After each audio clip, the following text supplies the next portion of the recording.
Good morning everyone. তো এখন আমরা আছি হচ্ছে মানালিতে। কালকে রাতে মানালিতে চলে এসেছি। এটা হচ্ছে আমাদের হোটেল, একবার দেখিয়ে দাও।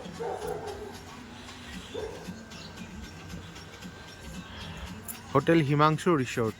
হ্যাঁ, আর হোটেলের অপোজিটের ভিউটা একবার জাস্ট দেখো, জাস্ট অসাম।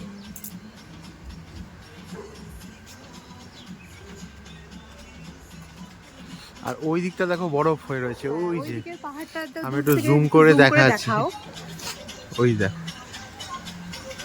আমরা যেই হোটেলে রয়েছি এখানেও নাকি বরফ মানে পড়ে থাকে, বাট আমাদের কপাল খারাপ, এখনো অবধি এখানে স্নোফল হয়নি। তো এখানেও নাকি এই গ্রাউন্ডেও নাকি বরফ পড়ে থাকে।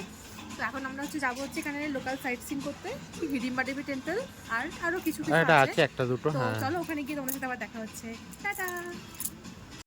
আমরা এখন চলে এসেছি হচ্ছে হিডিম্বা দেবী টেম্পলে। এখান থেকে যেতে হবে।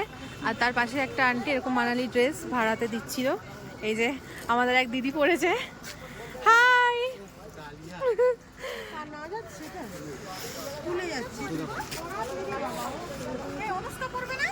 ফুচকাগুলো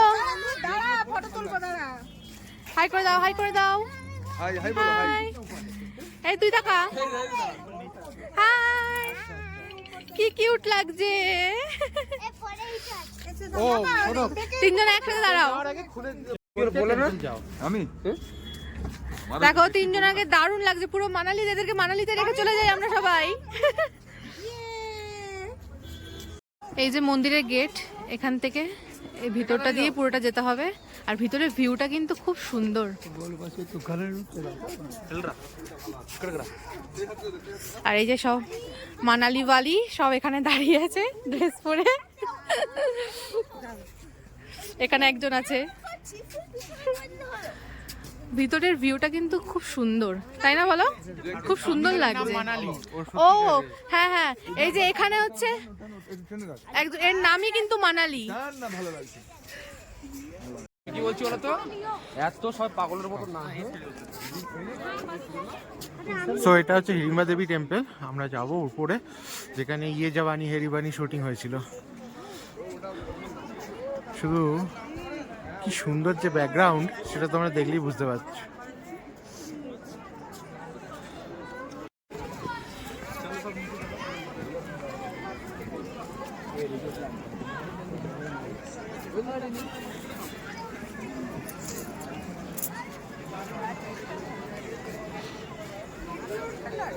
পুজো দেওয়ার লাইন পড়েছে, এই দেখো সবাই পুজোও দিচ্ছে।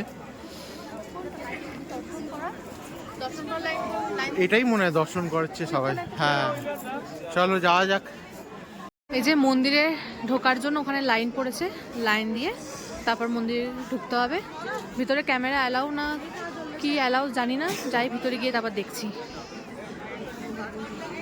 তো সবাই আমরা এখন লাইনে দাঁড়িয়েছি দেবী মাতাকে দর্শন করার জন্য। অনেকটাই লাইন পড়েছে এই যে এদিকে।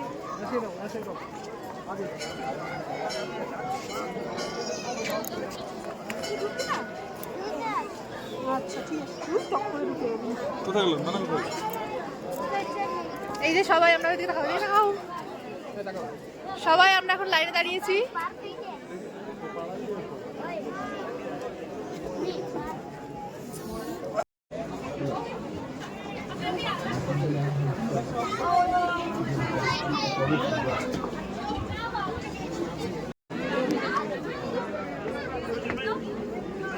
ফটোগ্রাফি করা যাবে না ভেতরে, তাই আর দেখাতে পারলাম না তোমাদের।